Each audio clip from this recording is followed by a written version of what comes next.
Director பேசும்போது குறுக்க பேசாதீங்க. அவருக்கு ஒரு ஃப்ளோ கட் ஆகலாம். கதை விவாதம் அப்படிங்கிறது வேறு. நாங்களாம் ஜாலியாக பேசுகிற மாமா டாய் அப்படின்னு கத்துவோம். வரும்போது ஜாலியாக இருப்போம். நிறைய கொஞ்சம் ரூரல் ஏரியாஸில் போய் ஒரு பிரம்மாண்டமான படம், அந்த படத்தை கொண்டு போய் இங்கிலீஷ்லேயே போட்டிங்கனாக்க எவ்வளவு பேருக்கு ஆங்கிலம் புரியும்? இல்லை சிட்டியில் இருக்கிற எத்தனை பேருக்கு அந்த அளவுக்கு ஒரு வெளிநாட்டு ஆங்கிலம் புரியும்? பெரிய ஆச்சரியத்துக்கு உண்டான ஒரு விஷயம் அல்ல என்னை பொறுத்த வரைக்கும். ஏன்னு கேட்டிங்கன்னா, எங்களுக்கு முன்னாடியே தேங்காய் அண்ணா பேசியிருக்காரு. ஆனால் அந்த கேரக்டர் நமக்கு கொடுத்ததுக்கு அப்புறமா நாம் எந்த அளவுக்கு அதில் டெடிகேட்டிவாக இருக்குன்றது தான் நம்ம கேரக்டரை பேசுவோம் இல்லைங்களா? இருக்கணும் அப்படிங்கிறது தானே உண்மை.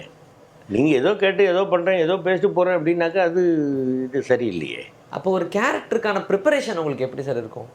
இல்லை, அந்த கேரக்டர் முதல்ல நீங்கள் அவங்க சொல்லும் பொழுது நான் எல்லார்ட்டையும் சொல்கிறது அதுதான், முதல்ல செல்லை ஆஃப் பண்ணுங்க. டைரக்டர் பேசும்போது குறுக்க பேசாதீங்க. அவருக்கு ஒரு ஃப்ளோ கட் ஆகலாம். கதை விவாதம் அப்படிங்கிறது வேறு. அது அவங்களுக்குள் அவங்க அசோசியேட்டு, அசிஸ்டன்ட் டைரக்டர்ஸ் இவங்க எல்லாரும் பேசிக்கிறது, ப்ரொடியூசர்ஸ் எல்லாருமா சேர்ந்து பேசுகிறது. பட் என்ன மாதிரி ஒரு ஆர்டிஸ்ட்டுக்கு அவங்க நேரேட் பண்ணும் பொழுது நான் டிஸ்டர்ப் பண்ணக்கூடாது. நான் அப்படியே கேட்டுக்கிட்டே இருப்பேன் அவங்க சொல்கிறது. சொல்லி முடித்ததுக்கு பிறகு இந்த இடத்துல இது சொன்னீங்களே அது என்ன சார் அது, அந்த இடத்துல கொஞ்சம் டவுட் இருக்குது எனக்கு அப்படிங்கிறது எல்லாத்தையும் கேட்பேன். சில முக்கியமான விஷயங்கள் அப்படின்னாக்க எனக்கு முன்னாடியே அந்த டைலாக் கொடுத்துருங்க. இப்போ மலேசியா டம்னீஷியாவில் ஒரு பெரிய இங்கிலீஷ் டைலாக் வரும், வைபவ் கிட்ட கருணாகிட்டையும் பேசுகிறது, அதை கொடுத்துருங்க அப்படின்னு கேட்டேன். ஏன்னா என்ன இருந்தாலும் எனக்கு இங்கிலீஷே தெரிஞ்சிருந்தாலும் இங்கிலீஷ் அப்படிங்கிறது வேறு லாங்குவேஜ் எனக்கு. நான் அதில் கிராமர் மிஸ்டேக்ஸ் வந்துடக்கூடாது, அது கரெக்டாக இருக்கணும். அதே மாதிரி இப்போது ஒரு படத்தில் கொஞ்சம் கண்டினியூஸாக இங்கிலீஷ் பேசுகிற மாதிரி பேசியிருக்கேன். இது எல்லா டைலாகும் எனக்கு வேணும் அப்படின்னு முன்னாடியே நம்ம வாங்கிக்கணும். கஷ்டமாக இருந்தது இதுக்காக நான் அங்கே பார்த்துங்க, நீங்கள் சொல்லுங்கள், நீங்கள் ப்ராம்ப்டிங் பண்ணுங்கள், நான் பண்ணுறேன் அப்படின்றதெல்லாம் நான் பண்ண மாட்டேன். மேக்ஸிமம் அதுக்கு எந்த அளவுக்கு நம்ம எஃபெக்ட் போட முடியுமோ அந்த அளவுக்கு எஃபர்ட் போட்டால் தான் அதில் ஒரு சிறப்பு இருக்குது. சரி, இங்கிலீஷ்னு நீங்கள் சொல்லும்போது இங்கிலீஷ் படங்களுக்கு டப்பிங் அதிகமாக பேசியிருக்கீங்களே, உங்களுடைய டப்பிங்லேயே ஷஷாங்க் ரிடக்ஷன்லாம் என்னால் மறக்கவே முடியாத ஒரு படம் அந்த படம். ஸோ அதே மாதிரி நீங்கள் ஸ்பைடர் மேன் அப்படின்னு சொல்லி வரிசையாக படங்கள் பல பேசியிருக்கீங்க. ஆனால் நிறைய விஷயங்கள் நடந்திருக்கும் இல்லைங்களா டப்பிங்லேயே? ஹாலிவுட்டில் நம்ம கேட்குற டைலாக்கும் தமிழில் நம்ம கேட்குற வெர்ஷனுக்கும் பயங்கர டிஃப்ரென்ஸ் இருக்கும். பட் கருத்து ஒன்றா இருக்கும். அது நம்ம டப்பிங் ஆர்டிஸ்ட்டாக மாற்ற வேண்டிய ஒரு சூழ்நிலையும் ஏற்படும் இல்லையா? ஃபன்னாக நடந்தது இல்லை ஏதாவது ஒரு சம்பவம் சொல்லுங்கள். இது அதாவது என்னன்னு கேட்டிங்கன்னாக்க இதில் பெரும் பொறுப்பு எப்படின்னு கேட்டிங்கன்னா, டு த ரைட்டர்ஸ். அந்த டப்பிங் படத்துக்கு எழுதுகிறாங்க தெரியுமா, அவங்களுக்கு தான் ரொம்ப சிரமம் இதில். ஏன்னாக்கா ஆங்கிலத்தில் சில எழுத்துக்களுக்கு உதடு ஒட்டாமல் பேசுவாங்க. How can I tell you அப்படிம்பாங்க. நான் எப்படி சொல்ல முடியும், எப்படி சொல்ல முடியும்? 2 லிப்பு க்ளோஸ் ஆகுது. ஷார்ட்டு லாங் ஷார்ட்டாக இருந்தால் பிரச்சனை இல்லை, க்ளோஸ்அப்பாக இருந்துருச்சுன்னா கஷ்டம்.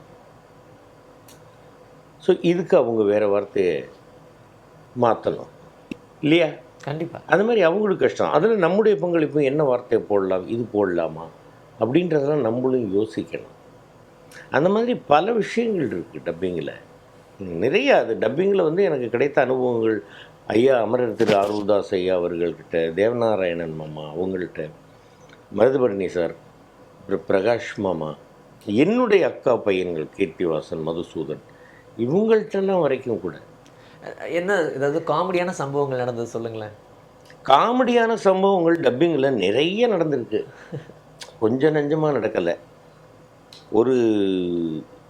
ஒருத்தர் டப்பிங் பேசுகிறது ரொம்ப அண்ணன் ரொம்ப ஆசையாக இருப்பான். அவர்கிட்ட அவரும் தம்பின்னு ரொம்ப ஆசையாக இருப்பார் என்கிட்ட. அவர் ஒரு படத்தில் 2 பேரை ஹீரோ அரெஸ்ட் பண்ணிட்டு உள்ளே வச்சிட்டாரு. அப்போ இவர் வந்திருக்கிறாரு அவங்கள ஜாமீனில் எடுக்கிறதுக்கு. நீ யாரை அரெஸ்ட் பண்ணி வச்சுருக்கு தெரியுமா? ஒருத்தர் சென்ட்ரல், ஒருத்தர் ஸ்டேட்டுக்கு, மரியாதையை வெளியே அனுப்பு. ஏன் சொன்னா ஒரு வாட்டி மானிட்டர் பார்த்துக்கலாம். ஏன் நான் எப்படின்னா டைரக்டர்ஸ் சொல்லுது, நீ பார்த்துக்க பாஸ்கரா, டப்பிங் உங்களுக்கு தெரியல, கூட இருந்துக்கோ அப்படின்னு. Right, okay. அவர் ஒன்று எப்படா வந்த இண்டஸ்ட்ரிக்கு நீ, உங்களுக்கு தெரியுமா எவ்வளவு நாடகங்கள், என்ன அனுபவம் தெரியுமா எனக்கு அப்படின்னு. அண்ணன் நான் உங்களுக்கு குறைச்சே சொல்லலை, ஒரு வாட்டி மானிட்டர் பார்த்துக்கலான்னு சொன்னேன். அதெல்லாம் கிடையாது, டேக் அப்படின்ட்டார். டைலாக் என்ன, நீ யாரை அரெஸ்ட் பண்ணிட்டு வந்துருக்க தெரியுமா? ஒருத்தர் சென்ட்ரல், ஒருத்தர் ஸ்டேட். இதுதான் இவர் பேசுனார். நீ யாரை அரெஸ்ட் பண்ணிட்டு வந்துருக்க தெரியுமா? ஒருத்தர் சென்ட்ரல், ஒருத்தர் டேஸ்ட் அப்படின்னா எல்லாரும் சிரித்து வெளியே ஓட்டு. என்ன அண்ணே இது தானே டப்பிங் நீங்கள் மானிட்டர் பாருங்கன்னு சொன்னேன். டப்பிங்கில் வந்து இந்த மாதிரி பண்ணிட்டேன். என்ன பண்ணிட்டேன்? நீ போட்டதுக்கு நீங்கள் பேசுனது கேளுங்கண்ணே, அது போடுங்கண்ணே. இன்ஜினியர் போட்டார். ஒருத்தர் சென்ட்ரல் ஒருத்தருக்கு கரெக்டாக தானே இருக்குது. ஆனால் ஸ்டேட்டு வேறு டேஸ்ட்டு வேறுண்ணே. நீங்கள் என்னென்ன நீங்கள் சரி சரி அது என்ன பெரிய இது வட்டம் சரி. ஏன்னா எனக்கு அர்த்தத்தையே மாற்றிருக்கீங்க. அதுக்கு சிரிக்காமல் எப்படி பண்ண இந்த மாதிரி எவ்வளவோ காமெடிகள் டப்பிங்கில் வந்து ரொம்ப. என்னுடைய நண்பன் காளிதாசன் இங்கே இல்லை, தவறிட்டான்.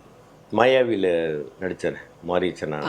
அவன் நாங்களாம் ஜாலியாக பேசிட்டு மாமா டாய் அப்படின்னு கத்துவோம். வரும்போது ஜாலியாக இருப்போம். நிறைய ஜீசஸ் ஆஃப் நாசரேத் அப்படின்னு ஒரு டெலிஃபிலிம் ரெமிஜியஸ் அப்படின்னு கச்சேரி ரோட்டில் அவர் ஒரு ஸ்டுடியோ வச்சுருந்தார். அவர் தான் டப் பண்ணுறாரு. அவர் தான் ஜீசஸுக்கு பேசுவார். நான் ஒரு மைக்கு, அவங்க ஒரு மைக்கு. அங்கே வந்து திடீர்னு குதிரையில் வீரர்கள்லாம் வருவாங்க. நான் உடனே சொல்லுவேன், இவர்கள் ரோமை மன்னருடைய வீரர்கள். உடனே அவன் தீர்க்கதரிசியை பிடித்துச் செல்வதற்காக வந்திருக்கிறார்கள் அப்படின்னு.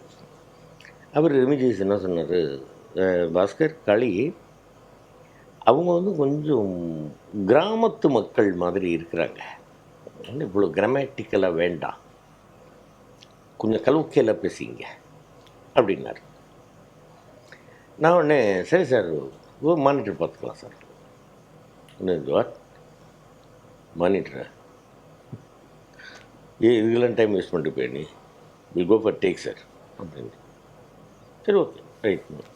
நான் உடனே இவங்களாம் ரோமி மன்னரோட வீடுங்க. அவன் கலவுக்கையில் தீர்க்கதரிசி பிடிச்சி வந்துக்கிறாங்க. ரெமிஜியஸ் ஸ்டேஜ் அங்கே முன்னாடி படுத்துட்டார். அதே இதுக்கு தானடா ஒன்று பார்த்துக்கன்னு சொன்னேன். நான் கலோக்கியில் மாதிரினா ஜீசஸை மந்தவெளிக்கு விட்டுன்னு வரையும் இதெல்லாம் நியாயமாடா அப்படின்னு அவனு சிரிக்க ஆரம்பிச்சிட்டான். இந்த மாதிரி எவ்வளவோ சொல்லலாம் காமெடிகள், கொஞ்சம் நெஞ்சம் கிடையாது, நிறைய காமெடிகள் நடந்துருக்கு. ஆனால் ஹாலிவுட் படத்தை ஹாலிவுட்டில் தான்ப்பா பார்க்கணும், இங்கிலீஷில் தான் பார்க்கணும், இல்லை எந்தெந்த அந்த ஒரிஜினல் லாங்குவேஜோ அதெல்லாம் அங்கே பார்த்தா தான் ஒரு மாதிரி ஹைலைட்டாக இருக்கும். டப்பிங்காக பண்ணும்போது அந்த ஃபீலிங்களால் கனெக்ட் பண்ண முடியலன்ற மாதிரி சொல்கிறாங்களே சார், அதுக்கு உங்களுடைய கருத்து என்ன? சரி ரைட்டு. இப்போது இதே வந்து நீங்கள் கொஞ்சம் ரூரல் ஏரியாஸில் போய் ஒரு பிரம்மாண்டமான படம், அந்த படத்தை கொண்டு போய் இங்கிலீஷ்லேயே போட்டிங்கனாக்கா எவ்வளவு பேருக்கு ஆங்கிலம் புரியும்? இல்லை சிட்டியில் இருக்கிற எத்தனை பேருக்கு அந்த அளவுக்கு ஒரு வெளிநாட்டு ஆங்கிலம் புரியும்? அப்போ அதில் இருக்கக்கூடிய சில அருமையான கருத்துக்கள் தமிழில் டப் பண்ணி போடும்பொழுது இதான் மீனிங்கா அப்படின்றது நமக்கே ஆச்சரியமாக இருக்கும் இல்லையா? கண்டிப்பாக. அப்போ அந்த மாதிரி டப் பண்ணி போடுறதுனால வந்து பல பேருக்கு இதை புரிய வைக்கிற ஒரு முயற்சி அப்படின்னு வச்சுக்கலாம் இல்லையா? நான் இங்கிலீஷில் தான் பார்ப்பேன், புரியலேனாலும் அதில் தான் பார்ப்பேங்கிறது வரட்டு கௌரவம் அப்படின்னு நான் சொல்லுவேன்.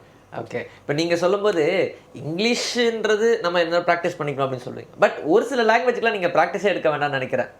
இப்போ இரும்புக்கோட்டை முரட்டு சிங்கமில் கூட ஒரு அந்த ஒரு கேரக்டராக உள்வாங்கும் போது நிறைய மாற்றங்கள் ஏற்படும் இல்லைங்களா? அந்த மாதிரி நீங்களுமே அஸ்தலம்பா அந்த மாதிரிலாம் உங்களுடைய கதாபாத்திரங்களை பேசியிருக்கீங்களே, ஆனால் அது புரியாத ஒரு லாங்குவேஜாக இருக்கும். அது என்ன ஜிப்ரீஷ்னு சொல்கிறதானே தெரியாது. பட் நீங்கள் பாட்டுக்கு ஒன்று பேசுன்ற மாதிரி பேசும்போது கூட அது மக்கள் மத்தியில் போய் பதியல. அது வந்து ஒரு பெரிய ஆச்சரியத்துக்குண்டான ஒரு விஷயம் அல்ல என்னை பொறுத்த வரைக்கும். ஏன்னு கேட்டிங்கன்னா, எங்களுக்கு முன்னாடியே தேங்காய் அண்ணா பேசியிருக்காரு பல படங்களில். தேங்காய் சீனிவாசன் ஐயா, வைத்தி மாமான்னு பல படங்களில் நடித்தார், அவர் பேசுவார்.